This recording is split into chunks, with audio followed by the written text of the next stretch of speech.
Marcus Hill, arrived at the glass tower every morning before sunrise. The security guards knew him by name because he was always the first employee to walk through the revolving doors of Kingston and Rowe Consulting. While the city outside slowly woke up, Marcus reviewed reports, corrected projections, and prepared presentations that other people would later present as their own. He didn't complain. He never had. Growing up in Chicago, Marcus learned early that excellence wasn't optional for people like him, it was survival. His mother worked 2 jobs and used to tell him, "You don't just work twice as hard, you work twice as smart." And Marcus did. Within 5 years at Kingston and Rowe's New York headquarters, he became the unofficial backbone of the strategy department. Clients trusted his numbers. Co-workers relied on his calm thinking during crises. Even senior managers quietly asked for his help when projects started collapsing. Everyone knew Marcus was next in line for promotion to senior strategy manager. Everyone except the executives making the decision. One Monday morning, HR announced a new hire joining Marcus's team. We're one. "This is Daniel Carter," said Linda from HR, smiling brightly. "He'll be working closely with Marcus during onboarding." Daniel was tall, confident, and carried himself like someone already comfortable in leadership. His suit looked expensive, his handshake firm. "Good to meet you, man," Daniel said casually. Marcus smiled politely. "Welcome aboard." From the first week, Marcus noticed something strange. Daniel asked basic questions, things most analysts learned during their first year. Marcus patiently explained financial models, risk analysis frameworks, and client communication strategies. At first, Marcus assumed Daniel simply needed time to adjust. Weeks turned into months. Marcus trained him on everything: client negotiation tactics, internal systems, forecasting software, even how to structure executive presentations. Daniel often joked, "Honestly, you're saving my life here." Marcus laughed it off, unaware of how literal that statement would become. Meanwhile, subtle things began happening around the office. During meetings, Marcus would present an idea, and silence followed. Minutes later, Daniel repeated the same concept in slightly different words, and executives nodded approvingly. "Excellent thinking, Daniel," one director said once. Marcus noticed but said nothing. He told himself he was imagining things. Still, patterns grew harder to ignore. When clients visited, managers often directed questions toward Daniel, even when Marcus led the project. During group lunches, executives invited Daniel to sit at their table while Marcus remained with analysts. It wasn't loud racism.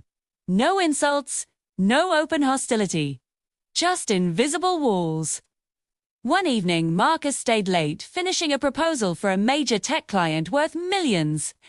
As he walked toward the printer, he overheard voices from a conference room. The door was slightly open. Sideboard to executives Mr. Reynolds and Ms. Carter reviewing department restructuring plans. "Daniel fits the image we want moving forward," Reynolds said. Marcus froze. "He connects well with upper management." Ms. Carter replied, "Clients feel comfortable with him." Marcus's chest tightened. "What about Marcus?" she added after a pause. Reynolds sighed. "Marcus is excellent technically, but leadership presence matters." Leadership presence. Marcus stood silently in the hallway, understanding exactly what those words meant, without them saying it directly. He returned to his desk and finished printing the proposal with steady hands, though inside something had cracked. Months later, the promotion announcement finally arrived. The entire department gathered near the conference area. People smiled at Marcus, some already whispering congratulations. Linda from HR cleared her throat. "We're excited to announce our new senior strategy manager." Marcus felt his heartbeat echo in his ears. Daniel Carter. Applause erupted. Marcus didn't move. For a moment, the room felt distant, like sound underwater. Daniel looked shocked but quickly recovered, shaking hands and thanking everyone. Then Daniel turned toward Marcus. "Couldn't have done this without you, man," he said quietly. Marcus forced a smile. "Congratulations." Inside, humiliation burned hotter than anger. Co-workers avoided eye contact. Some looked uncomfortable. Others acted as if nothing unusual had happened. That evening, Marcus packed his bags slowly. 5 years of loyalty, reduced to a polite rejection disguised as corporate professionalism. He considered quitting. Instead, he came back the next morning. Because Marcus didn't give up easily, Daniel's promotion changed everything. Now Marcus reported to the man he had trained.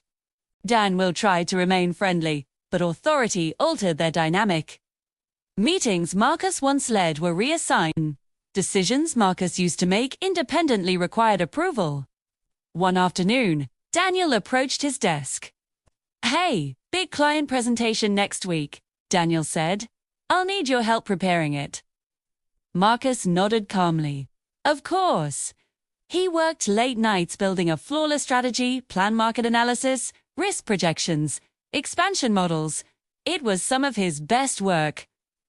The presentation would determine whether Kingston and ROA secured its largest contract of the year. On the day of the meeting, executives filled the boardroom alongside representatives from the tech company. Daniel stood at the front. Marcus sat quietly along the wall. As slides progressed, Marcus noticed Daniel stumbling. He skipped key explanations, misunderstood projections, and struggled to answer technical questions. A client executive frowned. "Can you explain how you calculated the risk adjustment here?" Daniel hesitated. His eyes drifted toward Marcus. Silence spread across the room. Finally, Daniel said, "Marcus actually developed that section. Maybe he can elaborate." All heads turned. Marcus stood slowly. He walked to the screen, calmly explaining the models step by step. The clients leaned forward, visibly impressed. "Okay?" Questions followed, complex ones, and Marcus answered each confidently. By the end, the atmosphere had completely shifted. One client whispered loudly enough for others to hear, "He clearly knows this project inside out." The meeting ended successfully, but the executives' expressions were tense. For the first time, the illusion cracked. 2 days later, chaos hit the company. The client discovered inconsistencies in earlier reports submitted under Daniel's leadership. Millions of dollars were at risk. Emergency meetings began.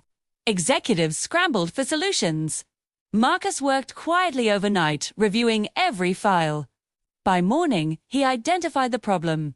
Incorrect assumptions introduced after Daniel began overseeing the department. Marcus prepared a corrective strategy and sent it directly to senior leadership. An urgent meeting was called. Inside the conference room, tension filled the air. Reynolds spoke sharply. "We need answers." Marcus calmly presented his analysis, showing exactly where decisions had gone wrong and how to fix them. The room fell silent. "So you're saying this can still be saved?" Ms. Carter asked. "Yes," Marcus replied, "but we must act today." The solution worked. The client renewed the contract. The company avoided disaster. And suddenly, executives saw what had always been in front of them. A week later, Marcus was called into Reynolds' office. "We want to discuss your future here," Reynolds began carefully. Marcus sat quietly. "We may have underestimated your leadership impact." Marcus met his eyes. "You didn't underestimate it. You ignored it."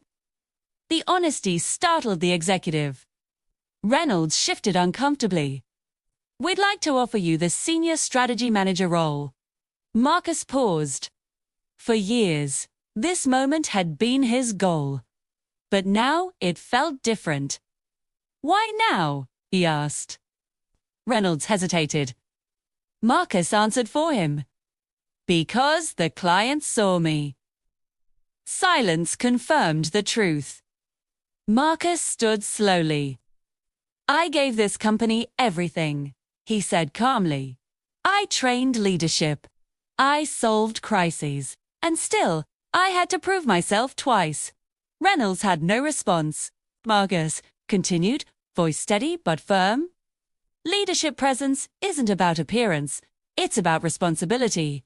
And I've been carrying this department for years. He placed his employee badge on the desk. I accept the promotion, Marcus said, but on one condition. Reynolds looked relieved. Name it. I lead my way. Transparent credit. Equal opportunity, no invisible standards. After a long pause, Reynolds nodded. Agreed. The announcement shocked the office. Marcus Hill, Senior Strategy Manager. But this time, applause felt genuine. Co-workers approached him differently. Not with pity or avoidance, but respect. Even Daniel walked over.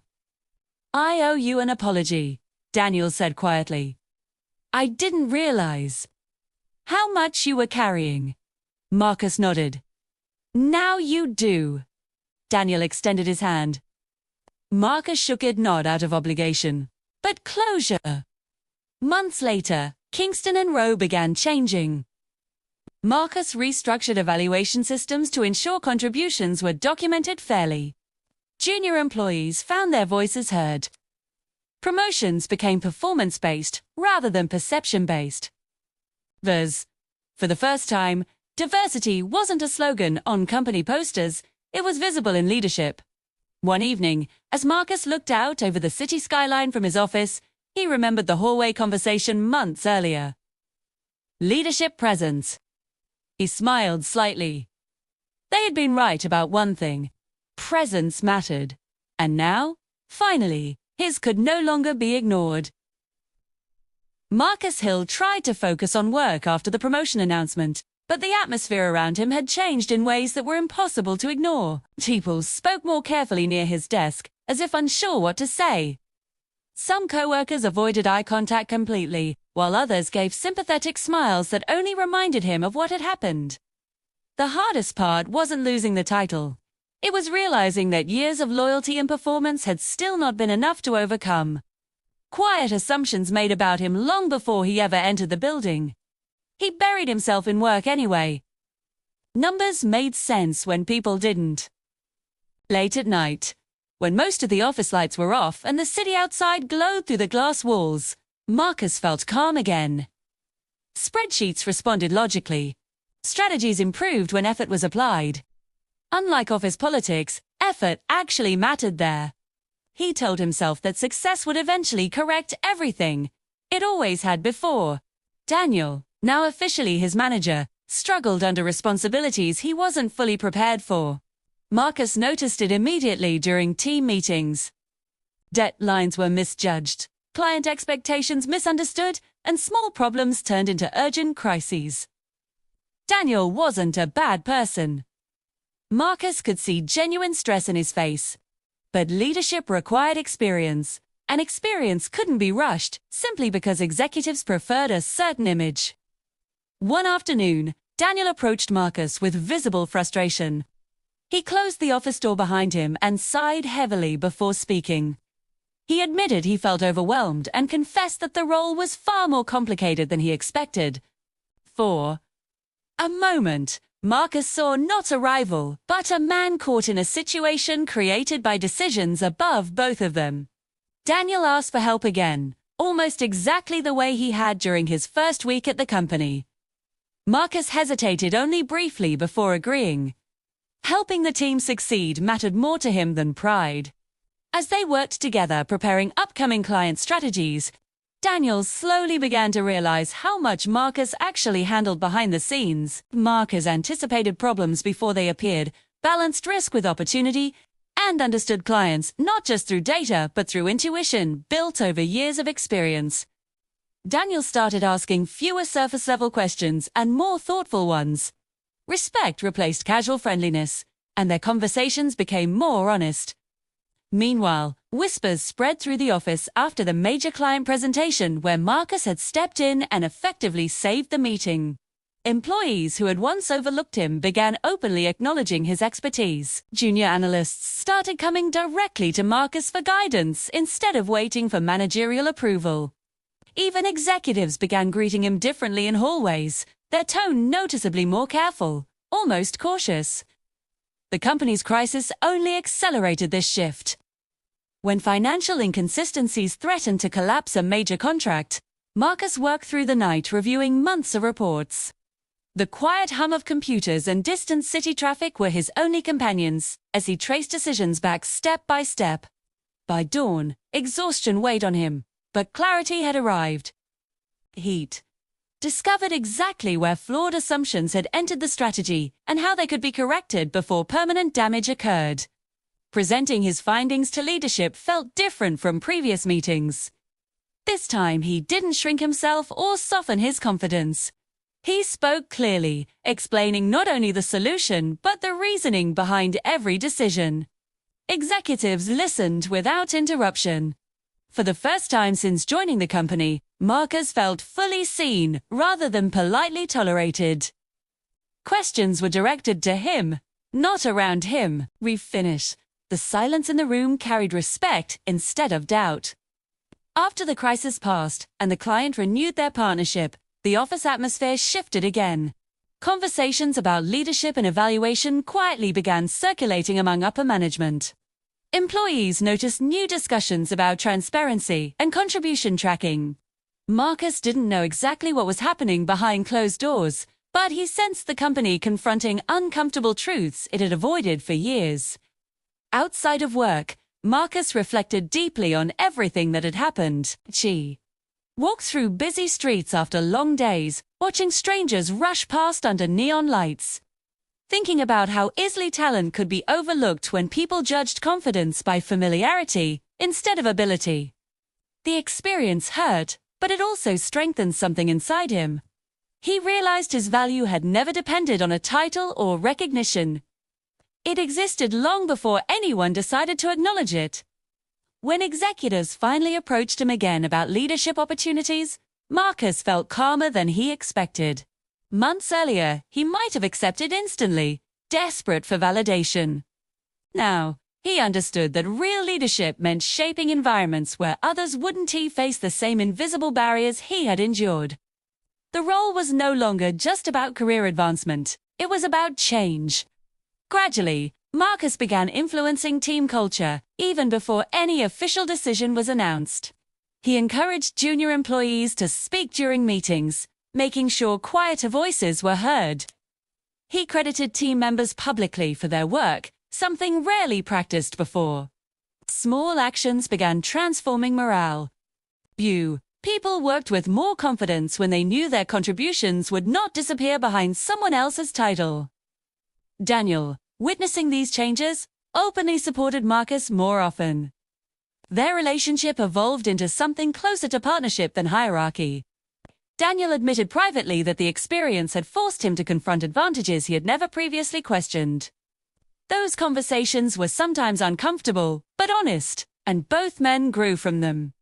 By the time leadership formally reconsidered departmental structure, much of the office already viewed Marcus as the true leader. The titles simply caught up with reality. What once felt like rejection had turned into proof of resilience. Marcus understood now that recognition gained after struggle carried a different weight. It wasn't given lightly, and it couldn't be taken away easily.